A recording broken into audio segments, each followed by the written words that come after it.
members of the International Press Corps, good afternoon. Thank you for being here today. This is a historic moment for our nation.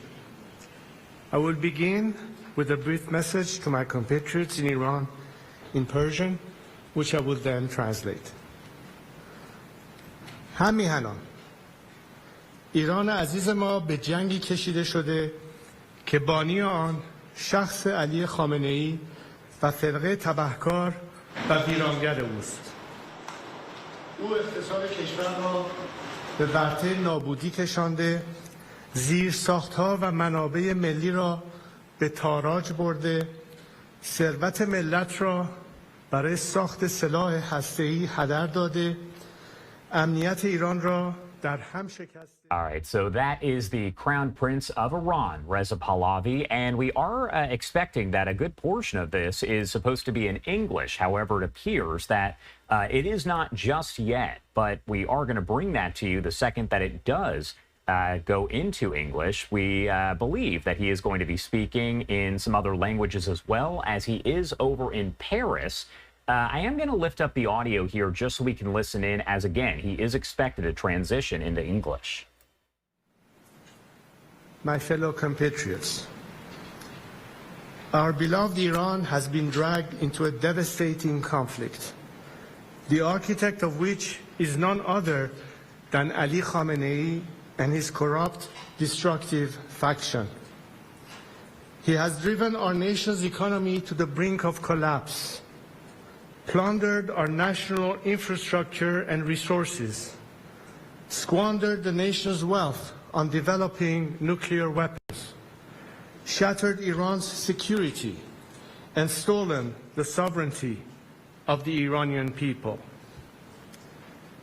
This regime is defeated, teetering on the edge of collapse, and must not be allowed to continue. The time has come to end this ruin and begin a new era for Iran. This is a new dawn for Iran's lion and sun. Ladies and gentlemen, over the past few days, I have spoken with people across Iran from every walk of life. An officer in the armed forces, a mother fleeing Tehran, a factory worker from Tabriz, a young woman, activist for the Women Life Freedom Movement. These voices represent a nation embattled but resilient, that is not asking for its freedom, it is fighting for it. From the 1999 student protests to the Green Movement, to the 2017 Dema and 2019 Abanmah uprisings, thousands of Iranians have given their lives in the fight for Iran's liberation. Today, millions of my brave compatriots continue the fight. One of their stories moved me deeply. In September 2022, Javad Haydari was murdered protesting the Islamic Republic's killing of Mahsa Amini. His sister has continued his fight. She's one of the hundreds of activists the regime has arrested and harassed in recent days. When security forces raided her home, she cried out, "Oh God, where shall we go? Where shall we go to flee from your tyranny?" One by one, her neighbors began to respond to her, "We're not going anywhere. They," meaning the regime, "are the ones who've got to go." These words echo in my heart and should echo in every corridor of power around the world. Today, it is clearer than ever. The Islamic Republic is collapsing. Credible reports indicate that Ali Khamenei's family and the family of senior regime officials are making preparations to flee Iran. The regime is on its last legs in towns and cities across the country. The military is fractured. The people are united. the foundation of this 46-year tyranny are shaking. This is our Berlin Wall moment. But like all moments of great change, it comes fraught with danger. We stand at a crossroads. One road leads to bloodshed and chaos, the other to a peaceful and democratic transition. The difference in these two roads depends on one factor, and one factor alone: whether the current regime in Iran is allowed to survive. If the West throws the regime a lifeline, there will be more bloodshed and chaos, because this regime will not submit or surrender after it has been humiliated. It will lash out. As long as it is in power, no country and no people are safe, whether on the streets of Washington, Paris, Jerusalem, Riyadh, or Tehran. There is only one way to achieve peace: a secular, democratic Iran. I am here today to submit myself to my compatriots, to lead them down this road of peace and democratic transition. I do not seek political power, but rather to help our great nation navigate through this critical hour towards stability, freedom, and justice. To the people of Iran, I see your courage, I feel your pain. I know you are suffering. I know many of you are afraid for your loved ones, your children, your future. So I speak to you today with a heavy heart. I worked for years, for decades, so that the scourge of war would never reach the borders of our land.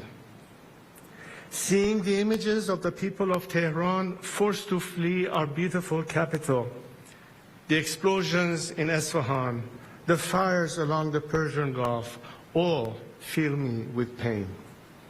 But more than pain, I am filled with anger, because this war is the result of the selfishness, hatred, and terror of one man, Ali Khamenei.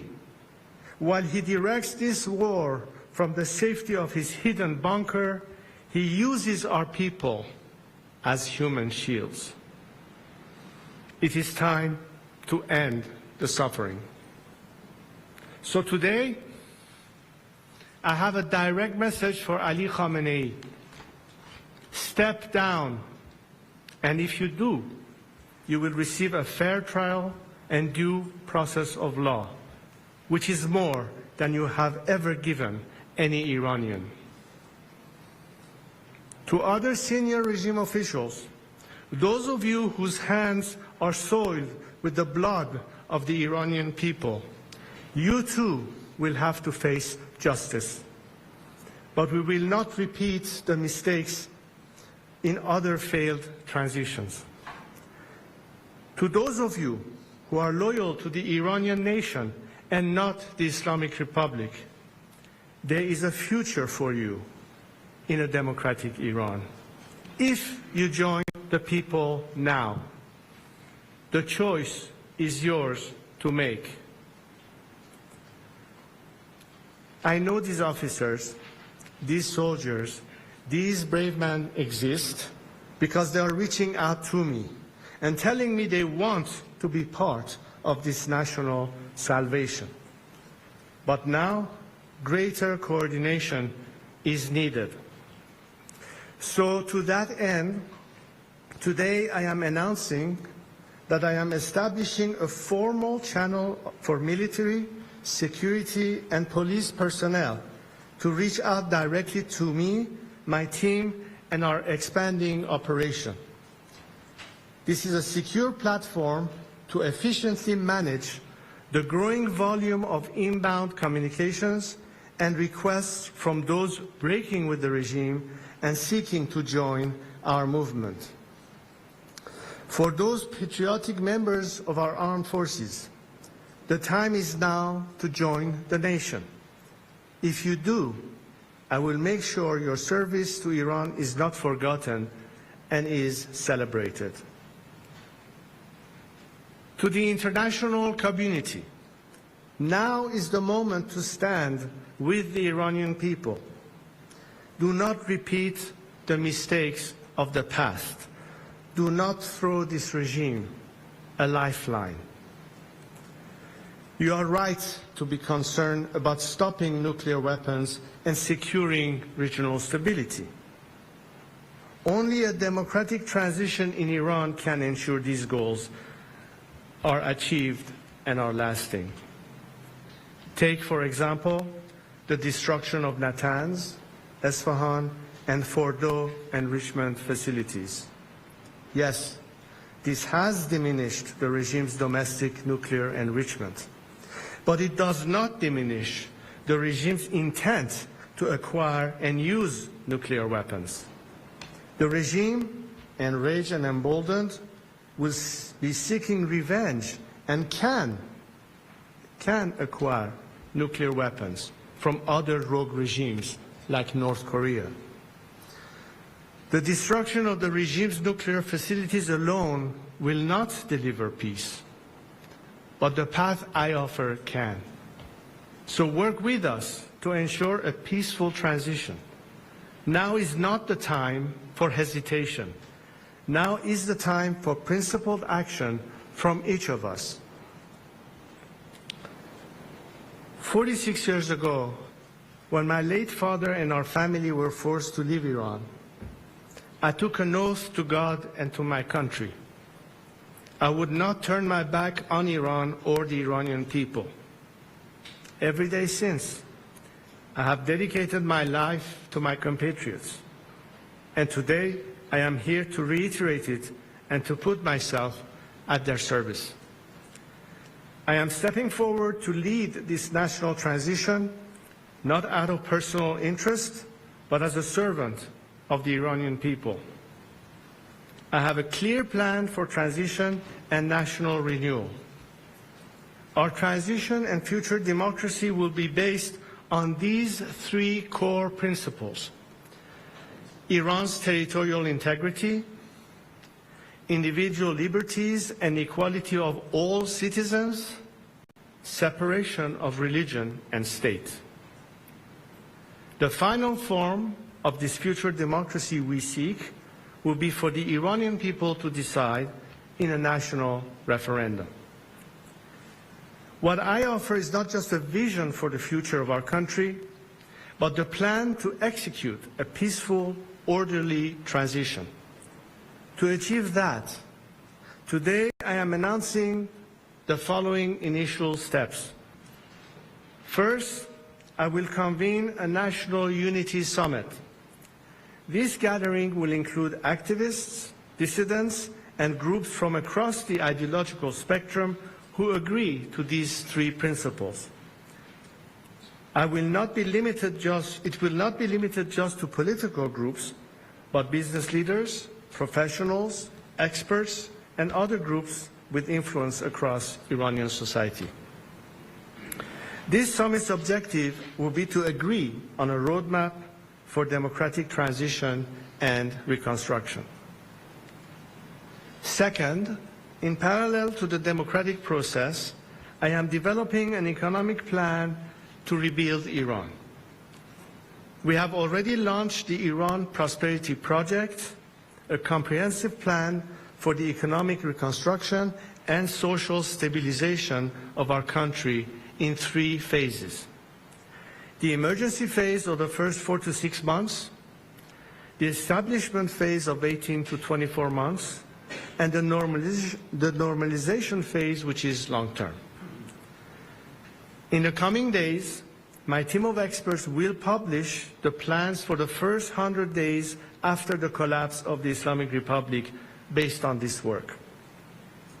We are bringing together some of the world's greatest investors, builders, entrepreneurs, and experts who care about Iran and see its immense potential. They stand ready to put in the expertise, the talent, and the capital to rebuild our nation and turn it into one of the world's most attractive markets.